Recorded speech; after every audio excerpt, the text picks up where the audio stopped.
Pernah kepikiran nggak, saat ini ada sebuah teka-teki ekonomi yang cukup pelik sedang terjadi di Indonesia. Dan dampaknya itu bisa terasa langsung loh, mulai dari pasar keuangan sampai ke isi dompet kita semua. Yuk kita coba bedah bareng-bareng. Nah, ini dia pertanyaan utamanya. Di satu sisi nilai rupiah kok kayaknya makin melemah ya, tapi anehnya, di sisi lain suku bunga acuan Bank Indonesia nggak diturun-turunin, yang artinya bunga pinjaman juga nggak jadi lebih murah. Kelihatannya agak bertolak belakang kan? Mari kita pecahkan misteri ini. Semuanya ini, kalau kita tarik benang merahnya, bermuara pada satu keputusan besar dari Bank Sentral kita, Bank Indonesia. Keputusan inilah yang jadi kunci buat ngerti apa yang lagi terjadi sama ekonomi kita sekarang. Oke, sebelum kita melangkah lebih jauh, kita samakan dulu pemahaman soal BI rate. Gampangnya gini, anggap aja BI rate ini semacam termostat atau remote AC-nya ekonomi Indonesia. Kalau BI naikin atau turunin suhunya, bunga KPR, bunga cicilan, sampai bunga tabungan kita di bank pasti ikutan berubah. Intinya, ini yang nentuin mahal atau murahnya biaya uang buat kita semua. Nah, di sini ceritanya mulai seru. Coba dah lihat polanya. Sepanjang tahun 2025, Bank Indonesia itu rajin banget pangkas suku bunga. Dari 5,5% turun terus sampai 4,75%. Tapi, pas masuk awal tahun 2026, tiba-tiba mereka berhenti total, ngerem mendadak. Nah loh, ada apa ini? Kenapa ada perubahan strategi yang begitu drastis? Pasti ada sesuatu yang besar terjadi di baliknya. Oke, mari kita masuk ke alasan pertama kenapa Bank Indonesia jadi super hati-hati. Jawabannya adalah kondisi rupiah. Jujur aja, mata uang kita lagi lumayan di bawah tekanan. Angka ini bukan sekedar angka loh. Pada tanggal 20 Januari, rupiah sempat menyentuh 16.945 per dolar AS. Itu artinya rupiah melemah lebih dari 1,5% cuma dalam waktu kurang dari sebulan. Ini semacam lampu kuning yang nyala terang banget buat para pembuat kebijakan. Jadi, biang rokoknya dari mana? Rupanya, rupiah ini lagi dikeroyok dari dua arah. Dari luar negeri, dolar AS lagi super kuat, jadi banyak investor global narik dananya dari negara berkembang kayak Indonesia buat balik ke AS.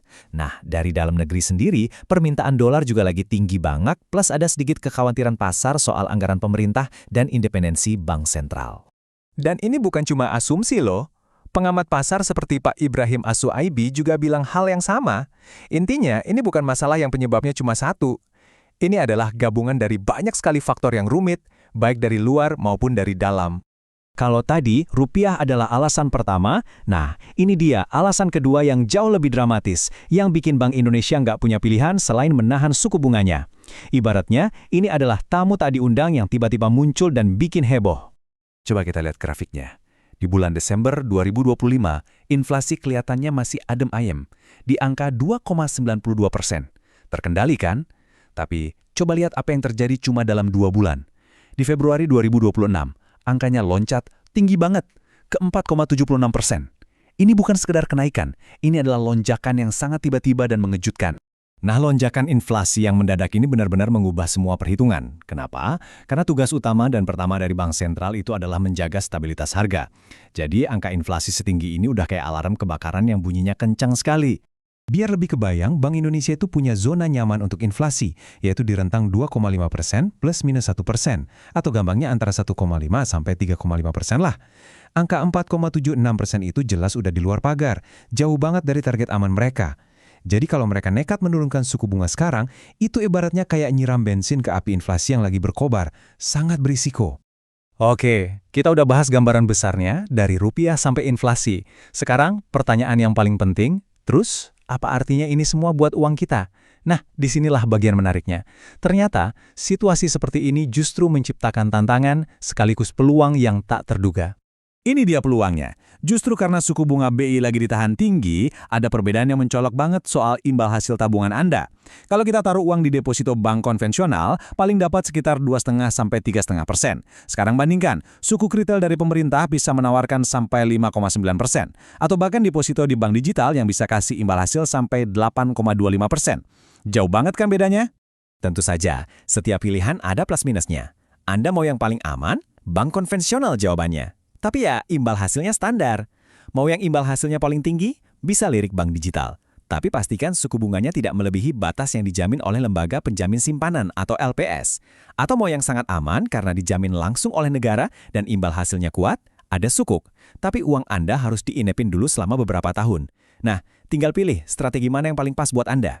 Oke, terakhir, mari kita mundur sedikit dan melakukan semacam pemeriksaan kesehatan untuk ekonomi Indonesia secara keseluruhan. Di tengah semua tantangan ini, seberapa kuat sih fondasi finansial kita sebenarnya? Dan ini kabar baiknya. Fondasi perbankan kita ternyata sangat kokoh. Pertumbuhan kredit masih bagus, tingkat kredit macet atau NPL itu rendah banget loh, hanya di 2,14%. Artinya sangat sedikit pinjaman yang bermasalah. Dan yang paling penting, lihat deh rasio kecukupan modal atau CAR-nya. 25,87%, itu tinggi sekali. Ibaratnya, bank-bank kita punya bantalan modal yang super tebal untuk menghadapi guncangan apapun. Kutipan dari Gubernur Bank Indonesia, Pak Peri Warjio, ini benar-benar merangkum dilema yang mereka hadapi. Mereka ini seperti lagi berjalan di atas seutas tali titian. Di satu sisi, mereka harus menstabilkan rupiah dan mengerem inflasi. Tapi di sisi lain, mereka juga harus mendorong pertumbuhan ekonomi. Ini adalah sebuah tindakan penyeimbangan yang luar biasa sulit. Jadi, inilah pertanyaan besarnya. Di tengah tekanan dari luar dan kejutan inflasi dari dalam, mampukah Indonesia menavigasi jalan sempit antara menjaga stabilitas dan mendorong pertumbuhan? Ini adalah ujian nyata bagi ketahanan dan kelihayan kebijakan ekonomi kita. Sebuah pertanyaan yang jawabannya akan kita saksikan bersama-sama dalam beberapa bulan ke depan.